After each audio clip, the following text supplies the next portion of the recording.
Assalamualaikum warahmatullahi wabarakatuh. Hai, saya Denisa Triandini, NIM 2211111037. Pada kesempatan ini kita akan belajar bersama-sama mengenai akhlak tercela kepada Allah Subhanahu wa taala, riya dan nifaq.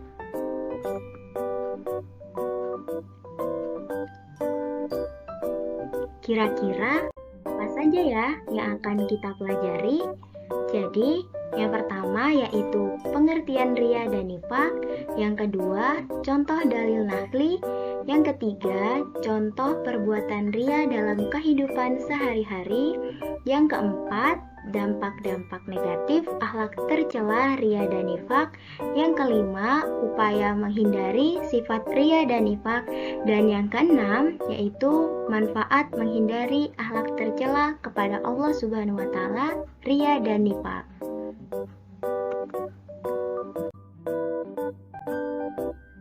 Penjelasan yang pertama yaitu pengertian riya dan nifaq.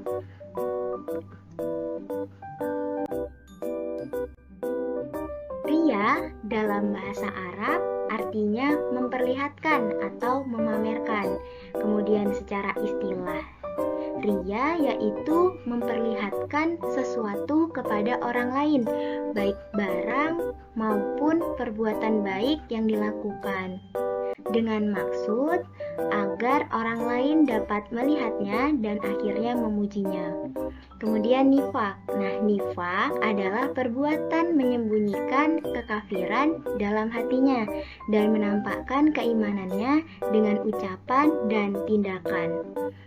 Jadi, perilaku seperti ini pada hakikatnya adalah ketidaksesuaian antara keyakinan, perkataan, dan perbuatan.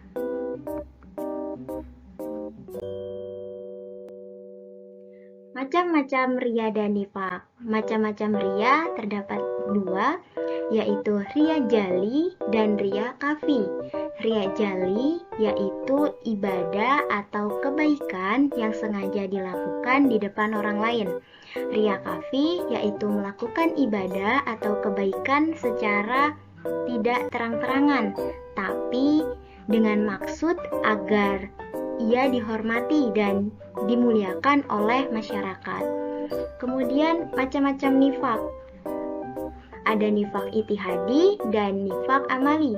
Nifaq itihadi adalah suatu bentuk perbuatan yang menyatakan dirinya beriman kepada Allah Subhanahu wa taala, sedangkan dalam hatinya tidak ada keimanan sama sekali. Kemudian nifaq amali. Nifaq amali adalah kemunafikan berupa pengingkaran atas kebenaran dalam bentuk perbuatan.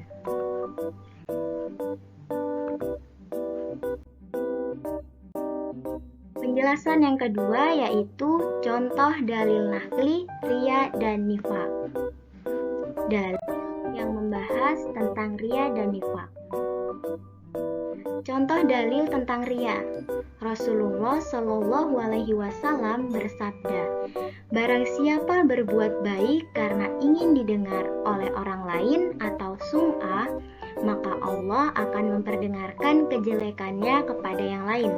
Dan barang siapa berbuat baik karena ingin dilihat oleh orang lain atau riya, maka Allah akan memperlihatkan kejelekannya kepada yang lain.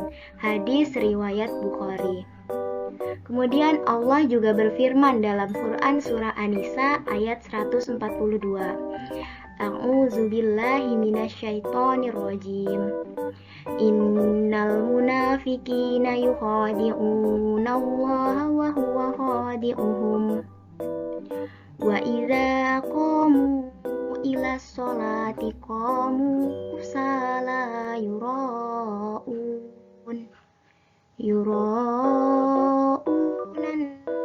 nasa wa la yazkurunallaha illa qalila. Shadaqallahul azim.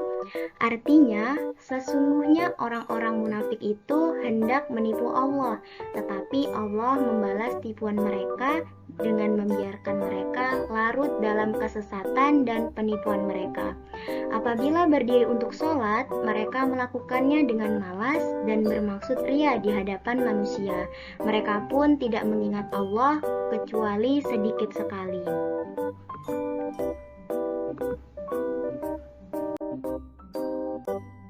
Kemudian contoh dalil tentang nifaq. Firman Allah Subhanahu wa taala Quran surah Al-Baqarah ayat 14. A'udzubillahi minasyaitonirrajim.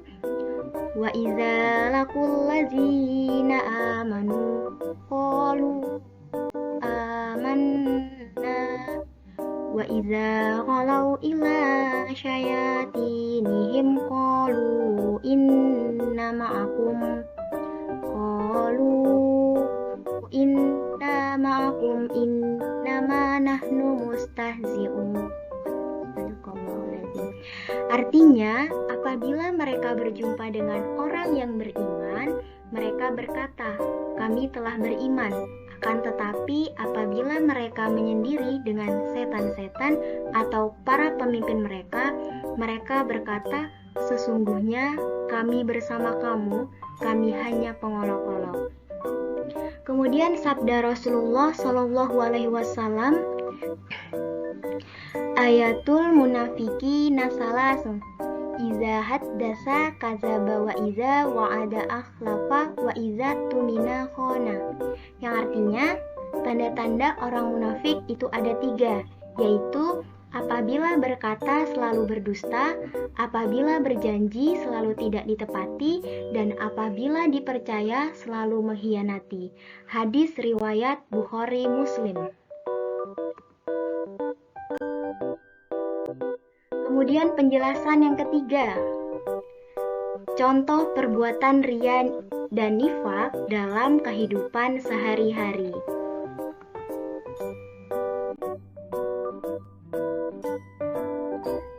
Perbuatan riya yang pertama yaitu seseorang menyumbang masjid di hadapan banyak orang dengan maksud agar orang banyak menilai dirinya sebagai orang yang ahli jariah.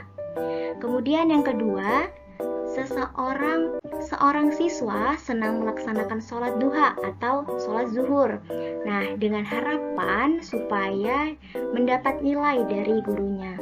Contoh yang ketiga yaitu seseorang yang mengadakan aksi sosial, misalnya membantu korban banjir, gempa bumi, menyantuni anak yatim di hadapan banyak orang dengan maksud agar ditayangkan di televisi atau radio.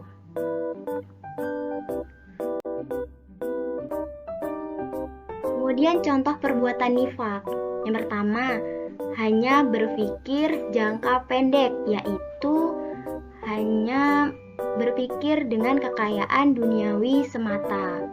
Kemudian seringkali dalam pembicaraannya menyindir dan menyakiti Nabi atau Islam.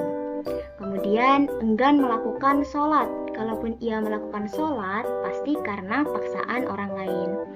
Mungkin contoh lainnya juga seperti terbiasa dengan kebohongan, ingkar janji, dan khianat, serta ragu terhadap kebenaran Islam.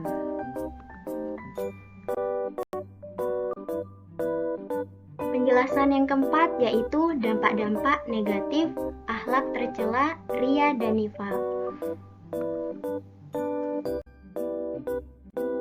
Nah, dampak-dampak negatif riya yang pertama yaitu menghapus pahala amal baik. Yang kedua, mendapat dosa besar karena riya termasuk perbuatan syirik kecil. Yang ketiga, tidak selamat dari bahaya kekafiran karena riya sangat dekat hubungannya dengan sikap kafir. Kemudian, dampak negatif nifaq. Yang pertama yaitu tercela dalam pandangan Allah Subhanahu wa taala dan sesama manusia, sehingga dapat menjatuhkan nama baiknya sendiri. Kemudian yang kedua, membuka peluang munculnya fitnah karena ucapan atau perbuatannya yang tidak menentu. Yang ketiga, mencemarkan nama baik keluarga dan masyarakat sekitarnya sehingga merasa malu karenanya. Yang keempat yaitu hilangnya kepercayaan dari orang lain atas dirinya.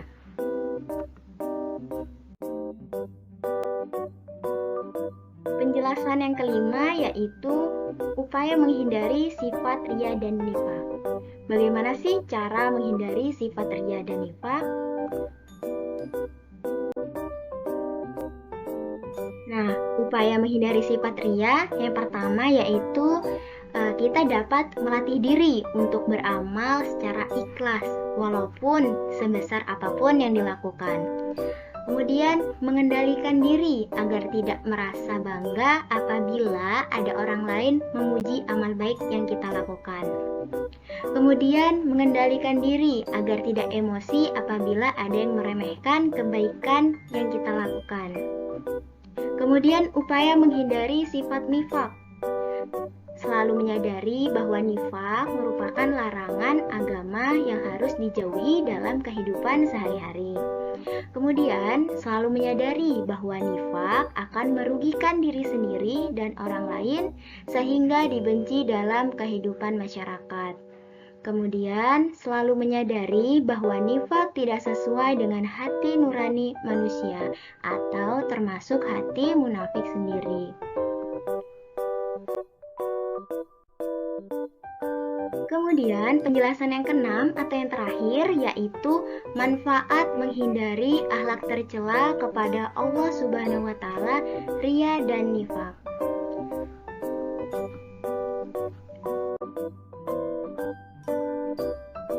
Manfaat menghindari riya dan nifaq yang pertama yaitu dengan menjauhi riya dan nifaq, seseorang dapat fokus sepenuhnya pada niat ikhlas dan mendekatkan diri kepada Allah. Kemudian Allah Subhanahu wa taala mencintai hambanya yang beribadah dengan tulus dan ikhlas. Jadi dengan menghindari riya dan nifaq, seseorang dapat mendapatkan penerimaan dan kasih sayang dari Allah Subhanahu wa taala. Kemudian dengan menghindari akhlak tercela, seseorang dapat menjadi contoh teladan yang baik bagi orang lain. Kemudian menciptakan lingkungan yang lebih sehat dan moral dalam masyarakat. Baik, mungkin itu saja penjelasan yang dapat saya sampaikan.